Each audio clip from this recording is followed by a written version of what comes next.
नमस्कार, dB news में आपका स्वागत है। जम्मू कश्मीर विधानसभा चुनाव में मतदाताओं ने 3 चरणों में अपना जनादेश दर्ज करवा दिया है। मंगलवार को तीसरे और आखिरी चरण की वोटिंग संपन्न हुई। 8 अक्टूबर को मतगणना होगी। तीसरे चरण में मंगलवार को 7 जिलों की 40 विधानसभा सीटों पर 66.56% वोटिंग हुई। तीसरे फेज में वोटिंग परसेंटेज पहले और दूसरे फेज से ज्यादा रहने का सीधा मतलब कुछ निकलता है, जिसे समझना होगा।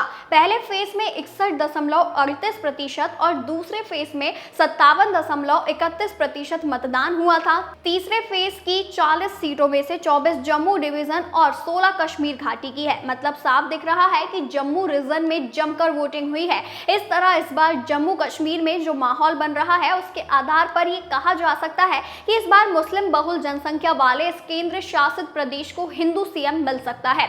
कई कारण और भी हैं जो इस ओर इशारा करते हैं कि सरकार किसी की भी बने, इस बार जम्मू कश्मीर को पहला हिंदू सीएम मिल सकता है। भारतीय गणतंत्र में मुख्यमंत्री से प्रधानमंत्री तक और राज्यपाल से लेकर राष्ट्रपति तक का पद देश का कोई भी नागरिक हासिल कर सकता है।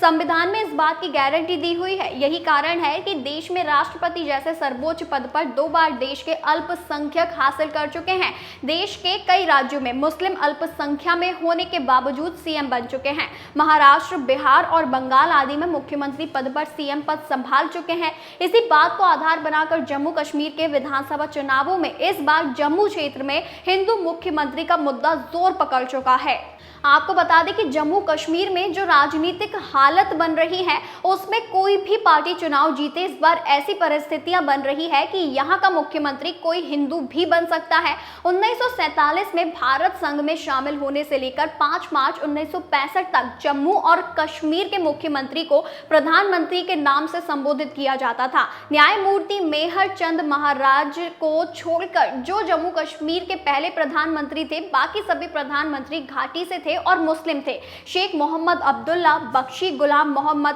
ख्वाजा शख्सुद्दीन और गुलाम मोहम्मद सादिक ने जम्मू कश्मीर के प्रधानमंत्री पद को सुशोभित किया।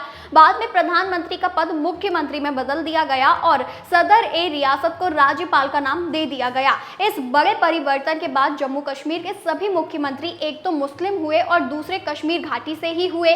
केवल गुलाम नबी आजाद ही एकमात्र ऐसे थे जम्मू के डोडा जिले से आते हैं। दरअसल पिछले कुछ सालों में जम्मू की हालत कश्मीर के मुकाबले बहुत कमजोर हुई है। अब कश्मीर की तरफ केवल 4 सीटों की ही बढ़त है, इसीलिए जम्मू के सीएम बनने की संभावना को बढ़ा देता है। इस तरह जम्मू और कश्मीर रीजन करीब करीब अब बराबर हो चुका है। जम्मू रीजन के सभी 30 हिंदू बहुल सीटों को बीजेपी या कांग्रेस दोनों ही जीतते हैं, तस्वीर अलग बन सकती है। अगर बीजेपी कुल 35 सीटें भी जीतने में सफल होती है तो उसे उपराज्यपाल कोटे नियुक्त 5 और विधायकों का समर्थन मिल सकता है। फिर भी बीजेपी को पूर्ण बहुमत के लिए करीब 5 से 7 सीटों की जरूरत होगी। इसके लिए बीजेपी ने पोस्ट पोल अलायंस की संभावना की तैयारी कर ली है।